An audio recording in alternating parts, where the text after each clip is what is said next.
It's finally happening, we think.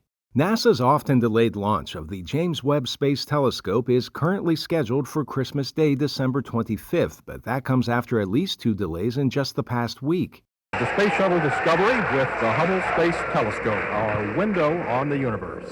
Webb is the successor to the Hubble Space Telescope, which launched in April of 1990. The project brings together NASA, European, and Canadian space agencies with the goal of looking at the first galaxies of the universe some 100 million years after the Big Bang. Webb's mission to understand exoplanets, I think, goes really to some of the core of our humanity, these fundamental questions of, are we alone in the universe? Where do we come from? Where do we go? The universe is so huge. You'd think that out there somewhere there will be life.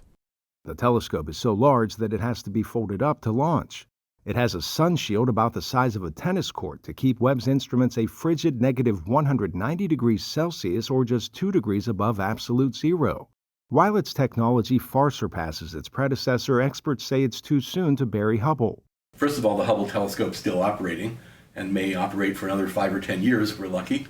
And secondly, it's a very different kind of telescope. The Hubble telescope is optimized to see the part of the universe that our eyes can see, whereas the James Webb telescope is optimized to see in the infrared part of the spectrum, which gives us a whole different set of information about the universe. The world's biggest and most powerful telescope should already have launched a decade ago.